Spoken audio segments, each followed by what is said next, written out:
Hi price Lord. இப்போ வந்து பார்த்திங்கன்னா நம்ம ஒரு தலப்பாக்கட்டி ஸ்டைலில் பிரியாணி செய்ய போகிறோம். இது டேஸ்ட் எல்லாமே அப்படி தான் இருக்கும்.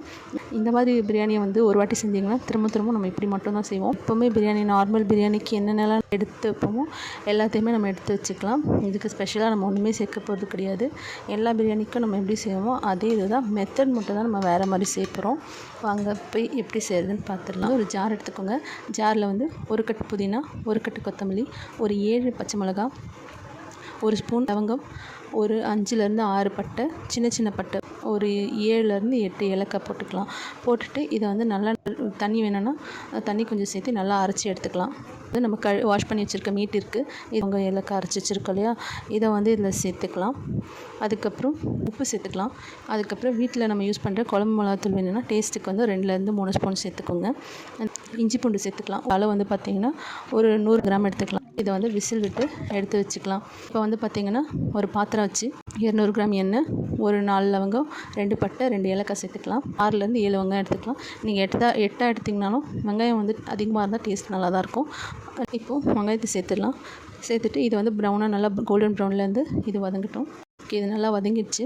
இப்போ வந்து பார்த்திங்கன்னா இதில் வந்து வேணும்னா இன்னும் கொஞ்சம் இஞ்சி பூண்டு வந்து இதில் சேர்த்துக்கலாம். இல்லை நீங்கள் சேர்க்கலனாலும் பரவாயில்ல. இஞ்சி பூண்டு கொஞ்சம் ஒரு 2 ஸ்பூன் இஞ்சி பூண்டு சேர்த்துக்கோங்க. ஒரு 5லேருந்து 6 தக்காளி சின்னதாக எடுத்துக்கலாம். இந்த வேக வச்ச கறியை சேர்த்துக்கலாம். கறி சேர்த்துட்டு இந்த மசாலாவுக்கு தேவையான உப்பு சேர்த்துக்கலாம். அதுக்கப்புறம் வெறும் மிளகாத்தூள் வந்து ஒரு 3லேருந்து 4 ஸ்பூன் சேர்த்துக்கோங்க. உங்களுக்கு காரத்துக்கு தகுந்த மாதிரி சேர்த்துக்கோங்க. பிரியாணி மசாலா ஒரு 2லேருந்து 3 ஸ்பூன் சேர்த்துக்கிறோம். அதுக்கப்புறம் வந்து இது நல்லா கலரி விட்டுக்கலாம். இது கொஞ்சம் நல்லா அந்த ஸ்மெல்லு போட்டு பச்சை ஸ்மெல் போட்டோம். அதுக்கப்புறம் வந்து நம்ம தயிர் சேர்த்துக்கலாம். தயிர் வந்து பார்த்திங்கன்னா 100லேருந்து 150 கிராம் தயிர். இந்த தயிர் வந்து எப்போவுமே பிரியாணிக்கு எக்ஸ்ட்ரா யூஸ் பண்ணுவேன். அப்படி யூஸ் பண்ணி பார்த்திங்கன்னா வந்து உங்களுக்கு டேஸ்ட் இன்னும் நல்லாயிருக்கும்.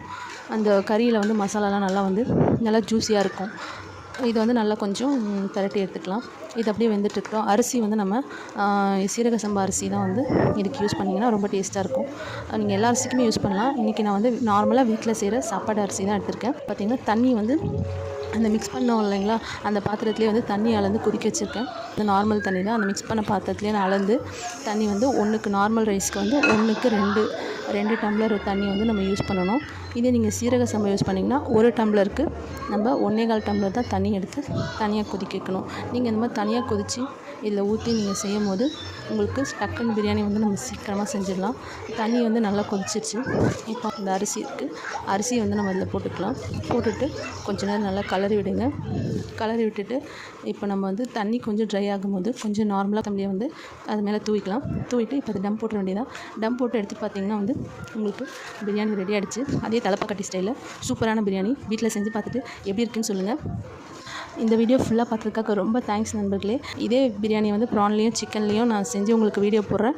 எனக்கு வந்து மறக்காமல் எனக்கு கமெண்ட் பண்ணுங்கள். மெஜாரிட்டி பார்த்து தான் அந்த வீடியோ நான் போஸ்ட் பண்ணுவேன். ப்ரானில் செய்யணுமா சிக்கனில் செய்யணுமான்னு மறக்காமல் கமெண்ட் பண்ணுங்கள். பாய்.